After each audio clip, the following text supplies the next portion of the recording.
Aquí el trabajador desde el principio sabe que se le va a acabar el trabajo, está advertido.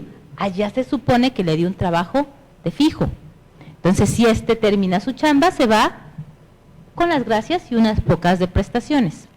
Pero allá se lleva más recursos y da opción a que gane más fácilmente una demanda laboral. Casos específicos que sí son de veras trabajos eventuales. Cuando por necesidades de la empresa pensemos que la secretaria de recepción se embaraza. Y cuando se embaraza, pues va a tener su bebé y la ley le da protección de 42 días antes, 42 días después, con la excepción de que ahora se pueden convenir los días si está bien de salud la trabajadora y si media un certificado médico. Pero bueno, al final de cuentas un tiempo se va a ir a tener su bebé y reponerse y tal vez regrese a laborar. Ese tiempo, pues no se puede quedar la recepción sin nadie, pues ni modo que entren los clientes directo quién sabe dónde, ¿verdad? Necesito a alguien que esté ahí. Ese puesto es de base o de fijo, porque lo necesita siempre la empresa. Durante ese lapso que se va la secretaria a tener su incapacidad, pues alguien tiene que estar. Ese es un auténtico trabajo por tiempo determinado o eventual. Pero curiosamente, aunque digo tiempo determinado, ni sé cuánto tiempo necesita, porque los bebés son bien traviesos, se adelantan o se atrasan. Y entonces los días que la señora va a tomar de incapacidad pueden ser más o menos. No voy a saber exactamente, porque la naturaleza no me permite saber exactamente, aunque digamos que son 42 antes, 42 después, acaban siendo más o menos. Entonces voy a contratar a alguien para cubrir ese espacio, ese puesto, y ni siquiera le voy a poder decir a ciencia cierta cuántos días va a estar laborando. Voy a hacer un contrato muy especial que va a decir que va a cubrir la incapacidad de la trabajadora. ¿Cuánto? ¿Cuánto dure la incapacidad? Y que cuando termine la incapacidad de la trabajadora, la persona que le está supliendo se va. Ese es un auténtico trabajo eventual.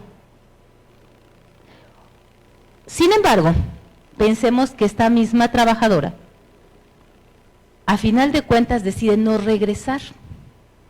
Y decimos, bueno, pues esta persona que lo estaba cubriendo como que le está haciendo bien, le voy a dar chance de que se quede 3 meses para que vea yo que eficientemente está realizando su trabajo.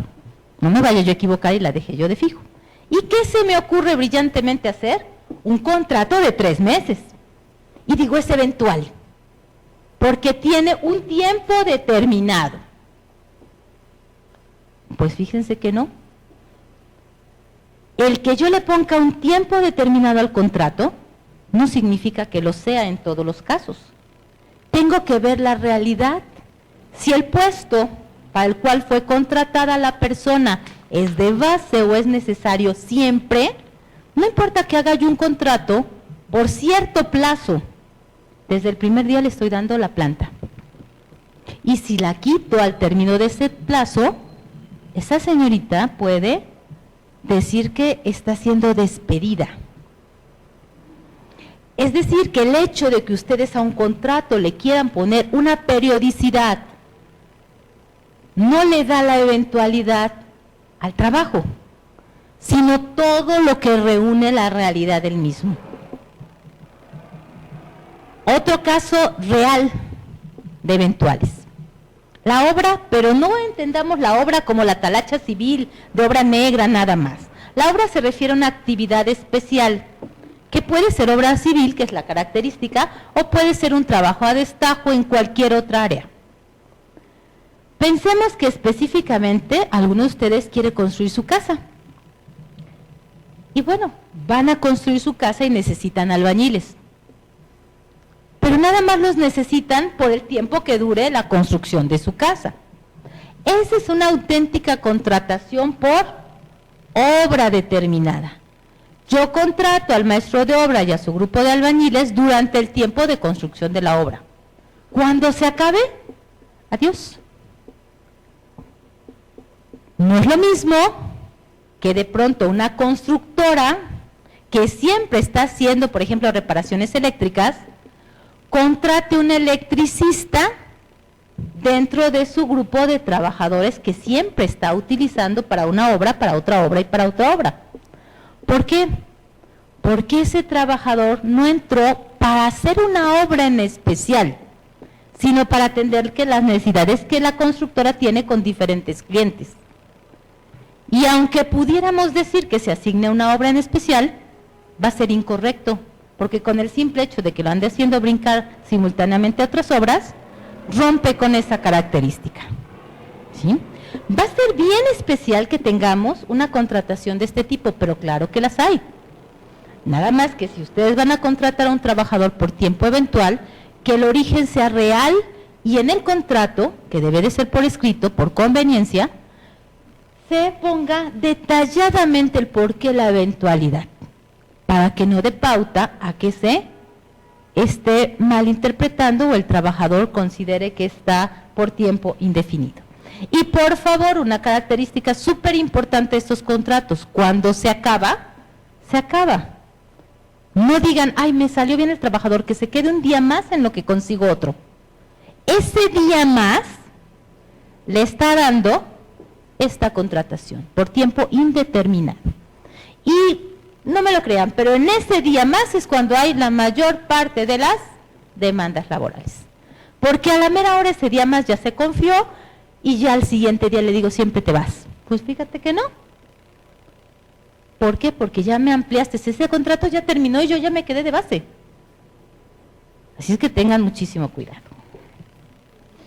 Sí, claro, en el momento que necesiten, dígame. Entonces, cabría para que fuera un eventual llamarlo o darle la naturaleza de capacitación. Ah, fíjense qué bueno que tocaste eso, lo vamos a ver. Yo les dije que nada más hay dos formas de contratar. Y de veras, nada más hay dos formas de contratar. O lo contrato como eventual por obra o tiempo determinado, o estoy en el otro caso. Y entonces eso que nos han dicho de contrato de prueba, capacitación inicial, ¿qué es? No es un tipo de contrato, señores. Es una modalidad que podemos poner en los contratos. ¿Qué significa eso?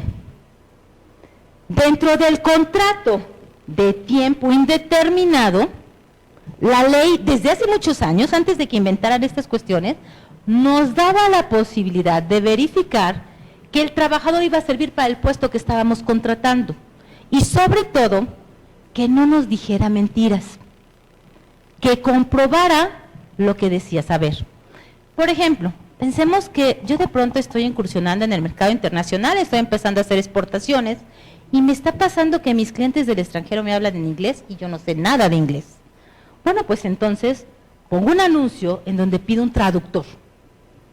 Y de pronto llega una persona que me parece apta, me dice que sabe el 90% de inglés, por ahí me habla algunas cosas que yo ni entiendo, pero yo le creo.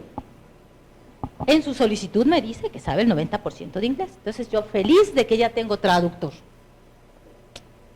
Pero resulta que en el momento en que se necesita que traduzca, pues nada más no, el cliente no se entiende conmigo y se caen las operaciones porque no sabía tanto inglés como me decía, pero yo no lo sabía.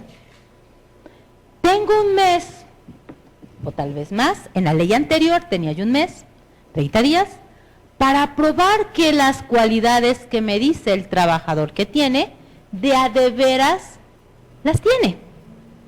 Eso se llama prueba laboral, no es un contrato a prueba.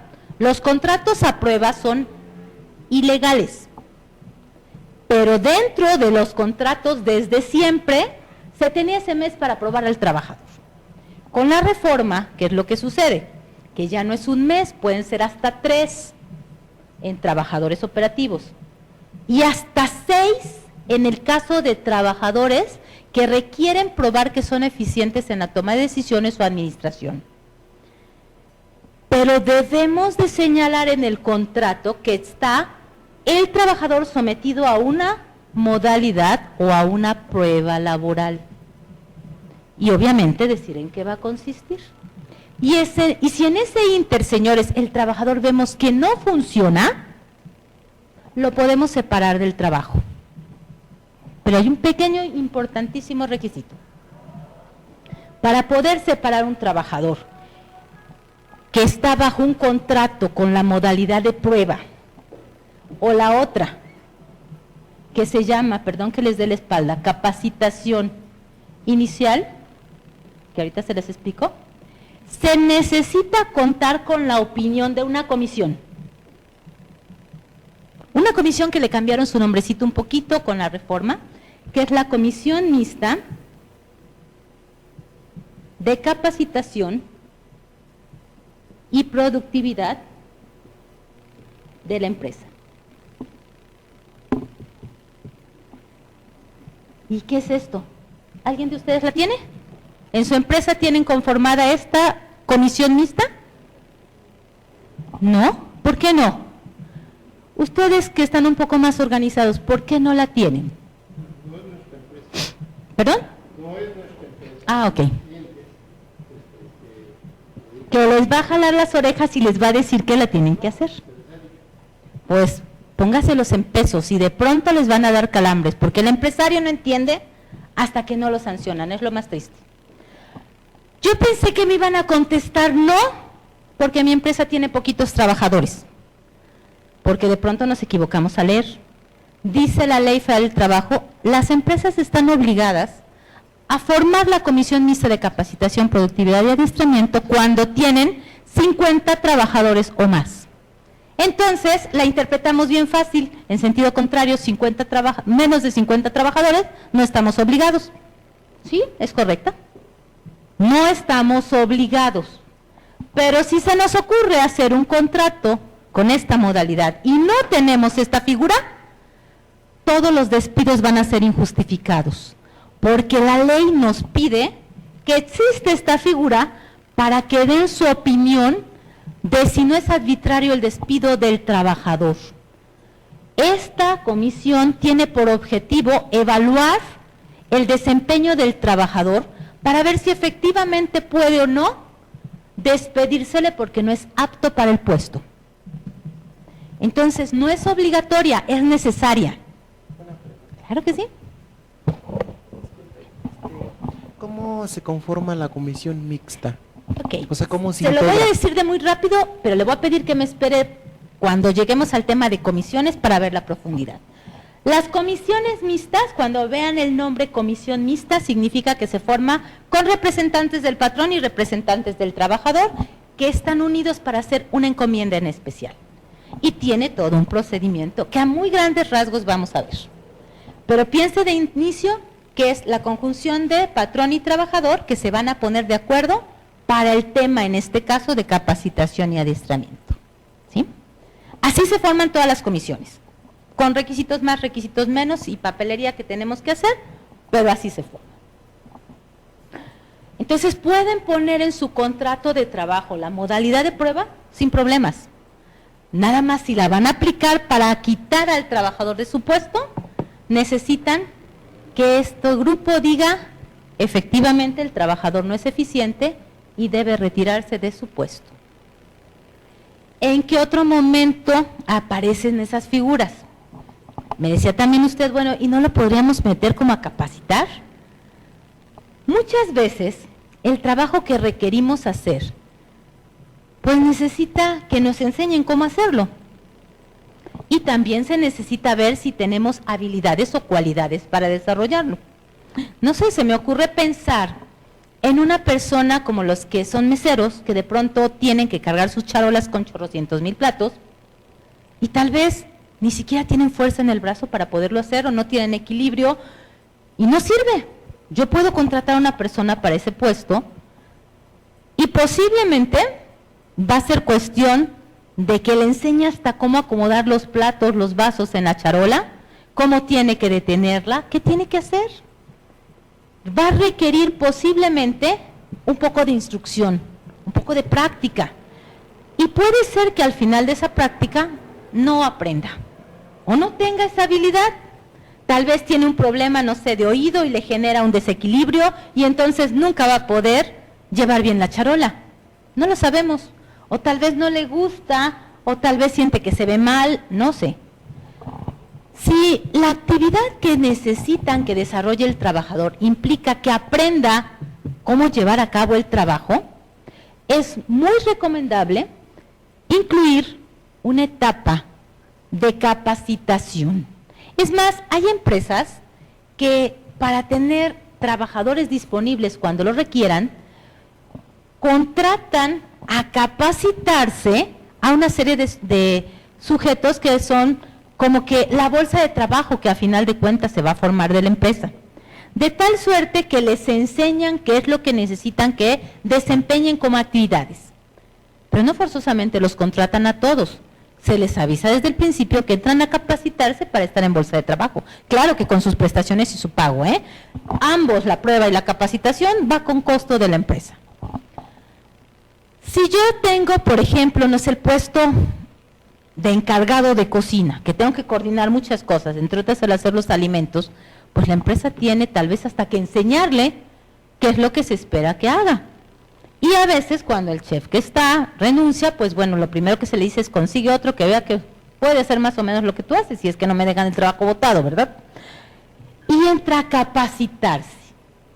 Pero el que entra a capacitarse no le asegura que se quede con el puesto, porque puede ser que no reúna los requisitos o las expectativas de la empresa, o el nivel de calidad o la rapidez que requiero, no sé, dependerá del tipo de puesto.